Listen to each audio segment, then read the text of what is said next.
terminó abruptamente y sin ninguna conclusión la segunda cumbre entre Donald Trump y Kim Jong-un. Según el mandatario estadounidense, no había nada bueno que firmar, mientras que el líder norcoreano insistía en el levantamiento de todas las sanciones a cambio del cierre de su principal instalación nuclear. Y mientras avanzaba la cumbre en Hanoi, en Washington, el ex abogado de Donald Trump, Michael Cohen, dio un testimonio explosivo ante el Congreso. Allí calificó al mandatario de racista, estafador y también tramposo. El proclamado presidente interino de Venezuela, Juan Guaidó, llegó a Brasil en medio de su gira internacional con la que busca apoyos contra Nicolás Maduro. Guaidó se reunirá hoy con el presidente de Brasil, Jair Bolsonaro. Muy buenos días, gracias por continuar con nosotros en France 24. Soy Raúl Blanco, un gusto saludarlos. Comenzamos este informativo. Terminó la cumbre entre los líderes de Corea del Norte y Estados Unidos en Vietnam. La desnuclearización del país asiático y el retiro de las sanciones impuestas por Estados Unidos fueron los temas clave en este encuentro que al final no dejó ningún acuerdo firmado. A pesar del optimismo que se sintió durante esta reunión, esta terminó abruptamente antes de lo previsto. Veamos el informe de Andrea Maya. Esta fue la segunda cumbre entre Kim Jong-un y Donald Trump en menos de un año. La capital vietnamita fue la sede de este encuentro entre dos poderes que históricamente han chocado, pero que ahora tratan de suavizar sus relaciones. Los ensayos nucleares y balísticos de Corea del Norte lo han aislado económicamente del mundo a través de sanciones que le impiden, entre otros, la importación o exportación de productos y servicios o la libre circulación de sus ciudadanos.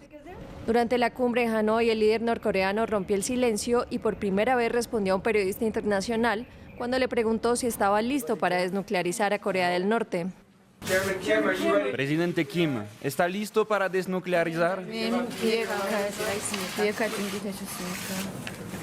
Si no tuviera la voluntad de hacerlo, no estaría aquí ahora.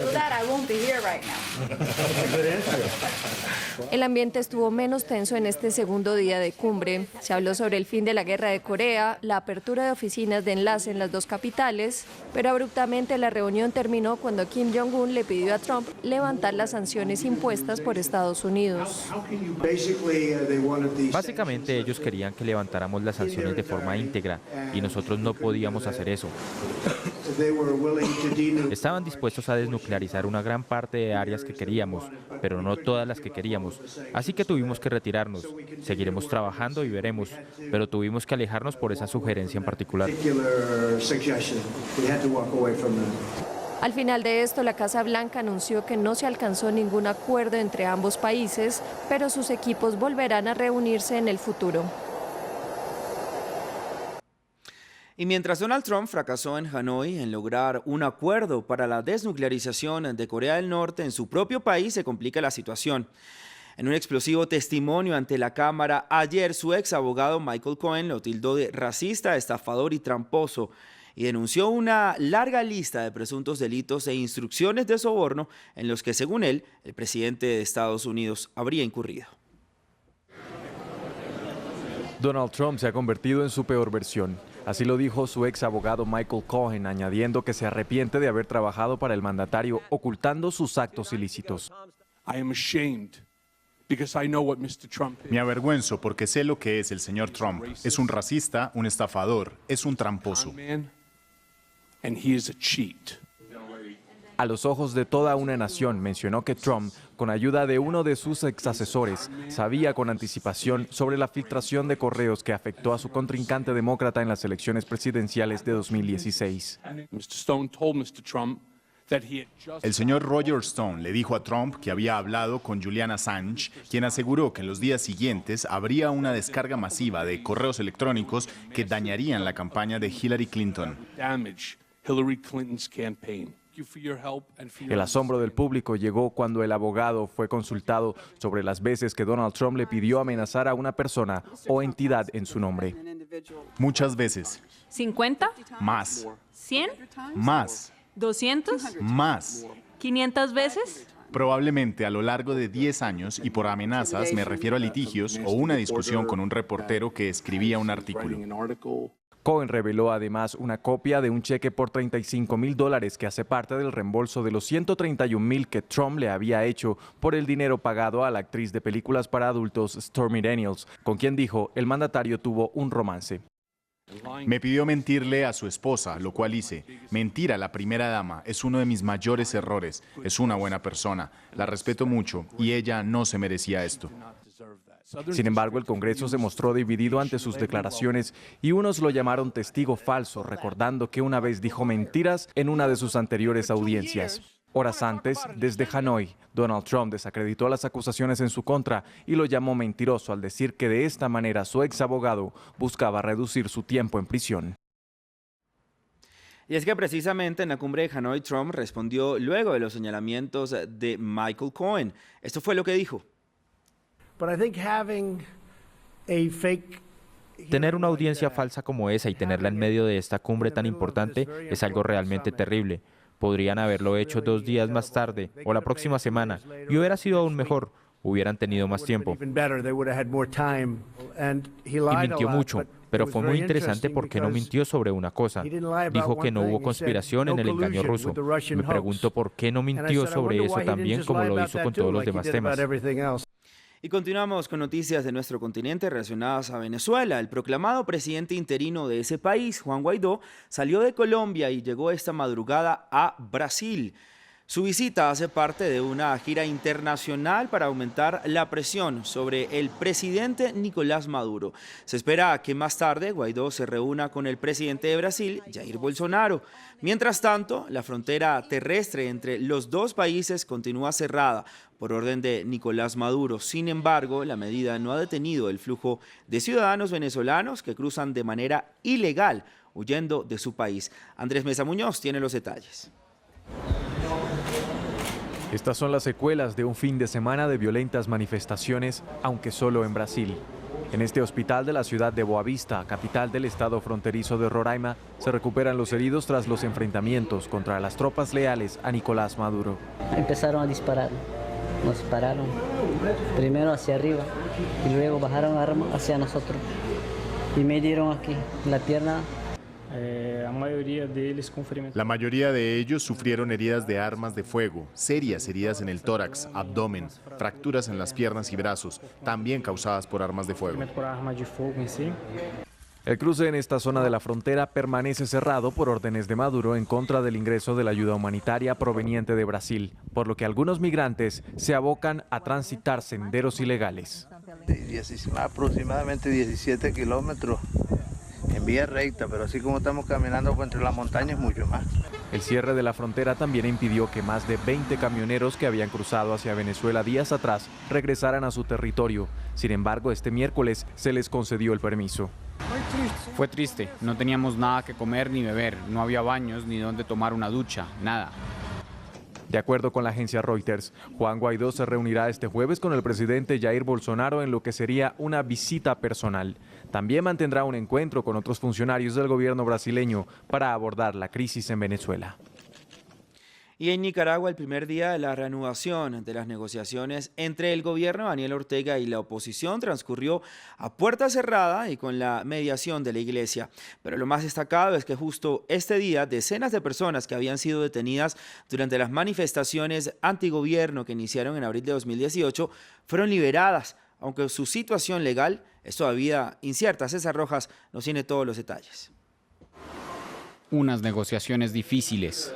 Después de meses de tensiones, este miércoles sesionó la mesa de diálogos entre el gobierno y la oposición nicaragüense, representada por la Alianza Cívica, que reúne a la empresa privada, los estudiantes y otros estamentos. La reunión, a puerta cerrada y sin la presencia de Daniel Ortega, empezó por la agenda y la metodología. Definimos cuáles son los 3 temas fundamentales de la Alianza Cívica en este diálogo, como son la libertad de los presos y las presas, el tema de las elecciones y la democracia y el tema de justicia. Entonces, para cada uno de estos temas es necesario que contemos con el apoyo, como país, quiero decir, el apoyo internacional de organismos.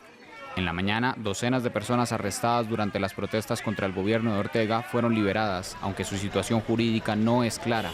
Ya estoy condenada. Nos sacaron ayer a las 10 de la mañana sin decirnos nada, nos trasladaron a la Modelo, pasamos la noche en la Modelo sin saber para dónde nos llevaban y no hemos dormido. Las liberaciones eran una condición de la oposición para iniciar negociaciones. Según el Comité Pro Liberación de Presas y Presos Políticos, en prisión había 777 personas. Algunos de los liberados expresaron desconfianza frente al diálogo. Yo no confío en ese diálogo de un lado, del lado de Daniel Ortega, porque ese Daniel Ortega, ya saben ustedes que es muy tramposo y está siendo obligado a realizar esta, que dice que es mesa de negociación para cambiarle el nombre, porque son especialistas en cambiarle la situación, el nombre a las cosas. En paralelo a las conversaciones, los legisladores del partido de Ortega en la Asamblea Nacional aprobaron una ley tributaria que subiría los impuestos y ha sido rechazada por el sector empresarial. Nuestro corresponsal en Nicaragua, Jorge Hurtado, nos reportó más temprano sobre el avance de la nueva mesa de diálogo y la liberación de los presos. La policía hizo públicos los nombres e incluso direcciones domiciliares de más de 100 manifestantes que se encontraban detenidos. Sus familiares realizaron una vigilia ayer, pero fueron hasta hoy liberados en horas de la mañana. Algunos puestos en libertad por oficiales del sistema penitenciario y llevados hacia sus hogares. Se espera que a medida que avancen las negociaciones, la oposición consiga la libertad del resto de manifestantes a quienes el gobierno acusa de terrorismo y otros delitos. Al culminar el primer encuentro, el nuncio apostólico de la Iglesia Católica Estanislao Valdemar leyó un breve comunicado en el que una agenda conjunta.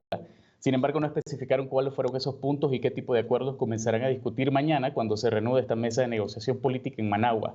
Mientras tanto, la noticia de la libertad de algunos presos políticos causó mucho ánimo esta mañana en los disidentes del gobierno, aunque advierten que no confían de completo en la sorpresiva decisión de liberarlos y que aún hacen falta más de 600 manifestantes que están tras las rejas. Y decenas de personas se reunieron en Bogotá, la capital colombiana, para respaldar la Justicia Especial para la Paz, el organismo producto del acuerdo con la antigua guerrilla de las FARC para juzgar e investigar a quienes participaron en el conflicto armado. Los manifestantes exigieron al presidente Iván Duque no demorar la sanción de una ley ya aprobada en el Congreso y revisada por la Corte Constitucional que regula el funcionamiento de esta instancia de justicia transicional.